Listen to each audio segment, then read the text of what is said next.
Salut tout le monde et bienvenue à mes favoris du mois d'octobre.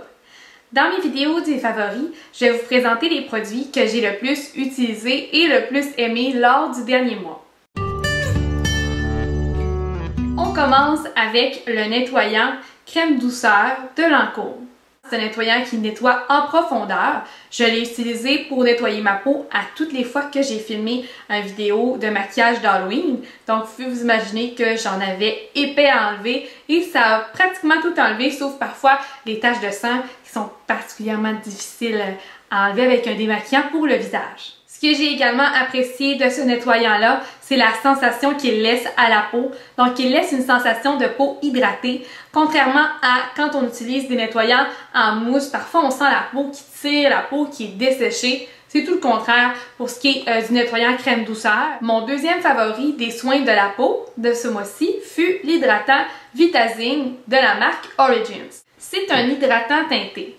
Et moi, personnellement, les hydratants teintés dans la vie de tous les jours, ça marche pas souvent. Souvent, la couleur est trop rosée ou trop orangée pour ma carnation. Comme vous voyez, je suis une personne qui est assez pâle.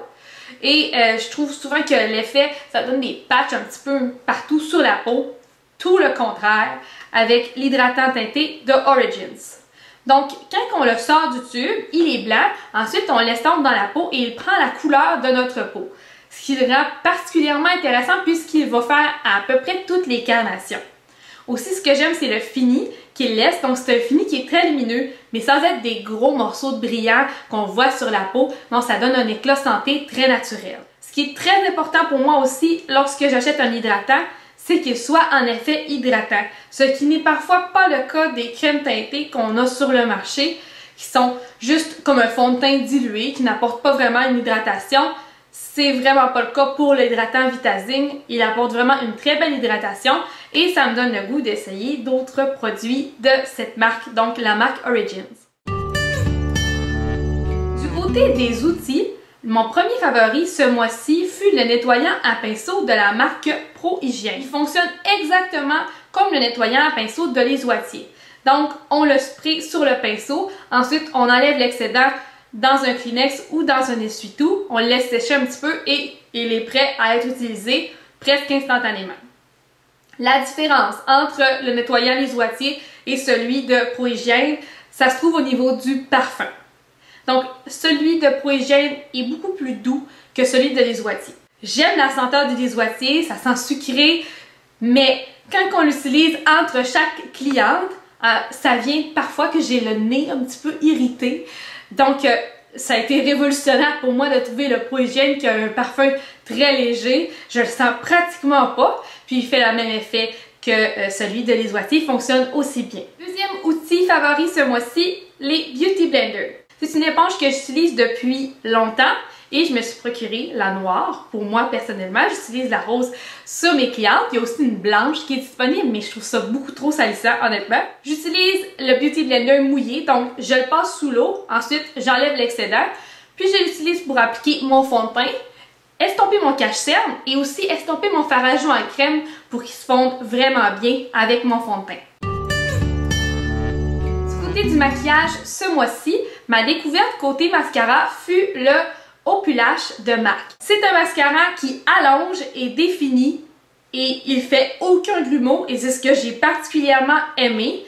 Il donne un effet très allongeant à mes cils, puis j'aime beaucoup l'utiliser notamment sur les cils d'en bas parce que sur les cils d'en bas, j'aime pas quand ils sont regroupés tout ensemble, ça fait motonneux parce que mes cils personnellement en bas sont assez fournis.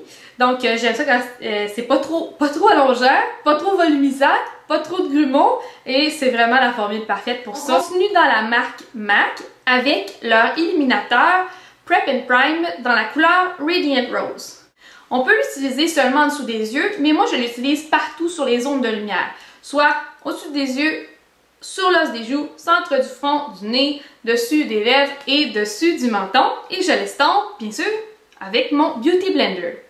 Ce que j'aime particulièrement, c'est sa teinte rosée, son effet lumineux, mais sans être une espèce de boule disco vivante qui brille de partout. C'est très léger, très naturel, donc parfait pour un usage quotidien. Puis moi, je l'ai particulièrement apprécié durant tout le dernier mois. On continue encore dans MAC et comme vous l'avez peut-être deviné, c'est une de mes marques préférées. Avec le combo pour les lèvres que je porte en ce moment. Donc, le crayon Night Moth, le rouge à lèvres Soulfully Rich et le gloss Lasting Achievement.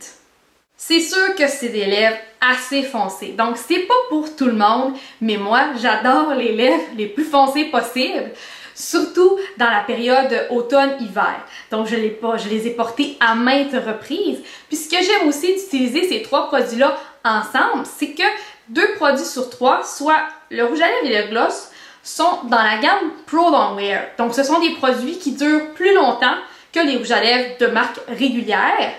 Mais ce qui est intéressant, c'est qu'ils durent plus longtemps, mais ce ne sont pas des produits qui dessèchent. Si vous connaissez un petit peu les rouges à lèvres longue tenue liquides, ce qu'ils ne sont pas en passant ni l'un ni l'autre, ça dessèche parfois les lèvres assez intensément, surtout pour la période de l'hiver. De temps en temps, c'est pas si pire à utiliser, mais dans la vie de tous les jours, si vous voulez avoir un effet longue tenue, je considère une formule rouge à lèvres comme ça, comme celle de MAC, le Pro Long Wear, qui performe très bien, puis qui hydrate les lèvres en même temps. Dernier favori du mois d'octobre, mais non le moindre, fut la poudre Ambient Light de la marque Hourglass dans la couleur Dim Light. Ce qui est intéressant avec les poudres Ambient Light, c'est que ce sont des poudres illuminatrices, mais qui sont très douces, une texture très fine, puis un effet très subtil. C'est pourquoi on peut les utiliser comme poudre illuminatrice, mais également partout dans le visage. Et c'est comme ça que je l'utilise la mienne personnellement. Donc je l'utilise pour fixer mon fond de teint, mais aussi pour me donner un éclat. Mais ça donne un éclat santé tellement naturel, tellement doux. Donc c'est tout pour mes favoris du mois d'octobre. J'espère que ça vous a donné des nouvelles idées de produits à aller tester, soit au Sephora, soit en pharmacie, ou encore des nouveaux produits à inclure dans votre routine de tous les jours. Sur ce, je vous souhaite une bonne journée et on se revoit une prochaine fois pour une vidéo de Glamour Maquillage. Bye! C'est un illuminateur de type stylo, donc on